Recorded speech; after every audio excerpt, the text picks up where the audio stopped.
সবকিছু দাও, বললো যে 1 মাঘের শীত যায় না। সুদ করে ইউনূসের কথা শুনে লাফাচ্ছে। আর ওই জামাতের ওরা কয়দিন আছে, জি আপা। সামনে 1 মাস থেকে কিনা দেখো। জি আমি তো আছি, তোমরা কেমন আছো? জি আপা, আলহামদুলিল্লাহ। আপা আমার চিনছেন? আমি ছাত্রলীগের যুগ্ম আহ্বায়ক, গোপালগঞ্জ সদরের আপা। হ্যালো হ্যাঁ, আপা, আপনাকে খুব মিস করতেছি আপা। দেশের অবস্থা তো বলো, খুবই বলো। আপা, দেশের অবস্থা তো খুবই খারাপ আপা। আমাদের খুবই খারাপ, সবার উপরে শুরু করছে এখন খুন করা। আপা, আর ওই যে আজকে গতকালকে রাতে তো আপনার পার্টি অফিস থেকে 6 জনকে গ্রেপ্তার করছে, মানে গোপালগঞ্জের পার্টি অফিস থেকে আপা। আপনি নিউজ জানেন কিনা আপা? আমরা তো বাড়িতে ঘুমাইতে পারতেছি না আপা। এটা প্রশাসন খুব মানে খারাপ করতেছে, যৌথ বাহিনী অভিযান করতেছে আপা, এই অবস্থা। হ্যালো হ্যাঁ, ওখানে তো একজন শিবির আর একজন হলো ছাত্র দল, তাদেরকে বসাইছে এখন গোপালগঞ্জে। জি আপা, এইটা আসলে গোপালগঞ্জের এখন আপা আমার আমার আসলে আপনার সাথে অনেকদিন ধরে কথা বলার ইচ্ছা ছিল, বাট আপনি ধরছেন, অনেক ধন্যবাদ আপা। আর আমাদের গোপালগঞ্জে একটা দিক নির্দেশনা দিবে এরকমের একজনকে একটু সেট করলে আমাদের জন্য ভালো হয়। আর দ্বিতীয়ত তাহলে সারা বাংলাদেশের নেতাকর্মীরা হয়তোবা নামতে পারতো।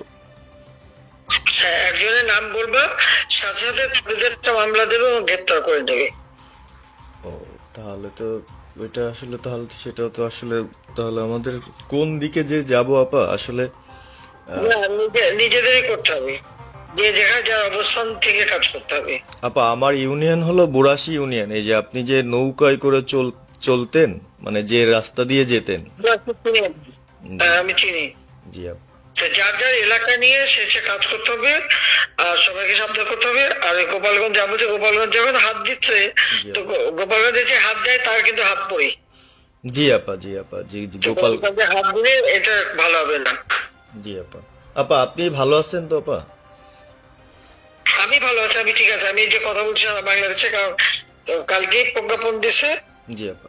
এনএসআই, র্যাব, ডিজিএফ সবাইকে রিপোর্ট, আইজিপি কে ডেকে এমএস বলে দিছে, মানে আওয়ামী লীগ, আওয়ামী লীগের সাবেক এমপি, বর্তমান এমপি, ভবিষ্যতে এমপি হতে পারে, জি আপা। তারা তাদের আত্মীয় স্বজন, রোজের আত্মীয় স্বজন, জি আপা। প্লাস যারা কাউন্সিলর, মেম্বার, তারপরে মেয়র, যে যেখানে আছে, এবং তাদের আত্মীয় স্বজন সবাইকে অ্যারেস্ট করতে বলছে। তোমরা কত করবে, সেটাই তো কথা। হ্যাঁ আপা, এখন আমি কত করবে? আমি কালকে আমাদের ইউনিয়নের চেয়ারম্যান, আপনি চিনেন কিনা জানি না, এম ননি আহমেদ ননি, উনার সঙ্গে একটা মিটিং করলাম, কথা হয়েছে অনেকক্ষণই। তো উনি দিক নির্দেশনা দিল এবং কালকেই যাওয়ার কথা ছিল আমাদের একটা মিছিল নিয়ে, বুড়াশি ইউনিয়নের যারা ছাত্রলীগ করে কর্মী যারা আছে এদের নিয়ে আমরা একটা মিছিল নিয়ে যাওয়ার কথা ছিল। কিন্তু তার ভিতরই, মানে সন্ধ্যার পরে 7টায় প্রোগ্রামটা ছিল, তার ভিতরে নিউজ আসলো যে যৌথ বাহিনী অভিযান চলবে। তো আমরা গেলাম না। ওনারা যারা গেছিল, যাওয়ার পরে আপনার অ্যারেস্ট করলো। আর ওই যে পিছন দিয়ে যে গেটটা আছে না আপা, ওই গেট দিয়ে হয়তোবা 4-5 জন ধরেন যে চলে গেছিল বাইরে, এই অবস্থা। আর আমাদের যারা আসলে আমরা দলকে ভালোবাসি, আহ, আপনাকে ভালোবাসি, সংগঠনটাকে সুন্দরভাবে সচ্ছল রাখার চেষ্টা করতেছি, এদের খুব ডিস্টার্ব করতেছে খুবই। আপনার যেদিন জন্মদিন ছিল ওই দিন আমরা আমাদের ছোট ভাইদের দিয়ে, বঙ্গবন্ধু কলেজের ওদের দিয়ে আপনার অনুষ্ঠানটা ওরা করতেছিল, কেক কাটছিল, এর ভিতরে ওসি নিজে এসে ওদের কলার ধরলো। মানে খুব অ্যাক্টিভ যে 4-5 জন ছেলে আছে, হিমেল, তারপর বাপ্পি, রেয়াজ, সাকিব, তারপরে সাব্বির, এরা বঙ্গবন্ধু কলেজের আসলে আমি ব্যক্তিগতভাবে যতটুক না করতে পারতেছি ওরা ততটুক করতেছে। এবং আমরা একটা মশাল মিছিলও করলাম সেদিনও আপনার। আর্মি আমাদের পরবর্তীতে ওদের বাসায় যে ঝামেলা করলো, আমি একদম সামনে ছিলাম। আমি আপনার ওই ছবিটা পাঠাইছি, আপনি দেখছেন হয়তোবা। আর প্রত্যেকটা মিছিল মিটিং ইনশাল্লাহ আপা থাকি, কিন্তু এলাকার এমন একটা পরিস্থিতি সৃষ্টি হচ্ছে সেটা হলো আপনার ৭৫ পরবর্তীতে যেভাবে মানুষজন ভয় পাচ্ছিল সেই জিনিসটা আপা সবাই করতে চাচ্ছে, মানে জোর করে আসো আমাদের দলে যোগ দাও। মানে দোকানে বসলে, চার দোকানে বসলে অনেক কিছু শোনা যায়, অনেক কিছু বোঝা যায়, কিন্তু এখন আমাদের দরকার সারা বাংলাদেশে, মানে আমার ক্ষুদ্র জ্ঞান থেকে বলতেছি, সারা বাংলাদেশে যে একটা সংগঠনটা চালাবে, আপনি সভাপতি থাকবেন এবং ভারপ্রাপ্ত যদি কাউকে কোনো দেওয়া যায় যাকে ভালো মনে করেন, তাহলে আমাদের সারা 64 জেলা। জি আপা, দাঁড়াও, এত পাকা কথা এখন বলার সময় না। সরি এখন যার নাম দেব তাকে সবার আগে অ্যারেস্ট করবে, আর তার নামে সবার আগে মামলা দেবে। জি আপা। আপা আমাদের মাঝে মাঝে ওই যে প্রেস, মানে কালকে যে প্রেসটা দিছে এটা আমি সুন্দর পড়ছি, অনেক ভালো লাগছে এবং আমি আমার ফেসবুকে ছাড়ছি।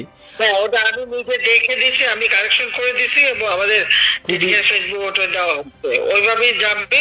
আর আমাদের কয়েকজন নেতা ঠিক করে দিছি, তারা বিভিন্ন ইস্যুতে একটা করে স্টেটমেন্ট দেবে। জি আপা, আমার অনেক, তুমি নাম দিতে বলো, হ্যাঁ শেখ সেলিমের নাম দিয়ে দাও, সে চালাক। না উনি কিভাবে, উনি তো মানে আমাদের কে চালাবে? আমাদের কে চালাবে? আপনি যারে বলবেন। আমি যারে বললে তো হবে না, তোমাদের এই যে বাস্তবতা বুঝতে চাও না কেন? জি আপা, এখনই যার নাম দেবা তখনই সে অ্যারেস্ট হবে। তাহলে আপনি, সাদার খান, জি হ্যাঁ সাদার খান নামছে, সব তাকে অ্যারেস্ট করছে। জি আপা, বসে বসে মানে কার কাছ থেকে কি পাকা কথা শুনবো বলে তো লাভ নাই। জি আপা, এটা নর্মাল, আমাদের তো নর্মাল রাজনীতি করতে দেবে না। জি আপা। ওই ওসি যে ওসিতে কলার ধরছে, ওসির নাম কি, ওসির বাড়ি কোথায়, সেটা খোঁজ করে বার করো, আমায় পাঠাও। ঠিক আছে আপা, আমার আপা যদি সুযোগ থাকে আপা, আমি আজকেই আপনাকে ওই বিস্তারিত পাঠাচ্ছি, উনি কত সালে ঢুকছে সবকিছু পাঠাচ্ছি আপা আপনাকে। সবকিছু দাও, বললো যে এক মাঘে শীত যায় না। ঠিক আছে আপা। 15 বছর দেশ বেতন ভাতা বাড়াইছি, রেশন বাড়াইছি, এই পুলিশের সবকিছু করে দিছি, জি আপা, আর্মিদের করে দিছি, জি এই আপা, বছর যে কজন সব আমার প্রমোশন পাওয়া। জি আপা। আর এখন একেবারে ওই সুদখোর ইউনূসের কথা শুনে লাফাচ্ছে, আর ওই জামাতের ওরা কয়দিন আছে, জি আপা, সামনের 1 মাস থেকে কিনা দেখো। জি আপা, জি আপা, দোয়া করেন আপা। আর আমি আপনাকে 1 মাস আগে কিনা দেখো, তখনই আপনারা যারা বেশি বাড়াবাড়ি করেন কোথায় যাবেন সেটা বুঝে নিয়েন। জি আর এই তালিকা সব করে রাখো।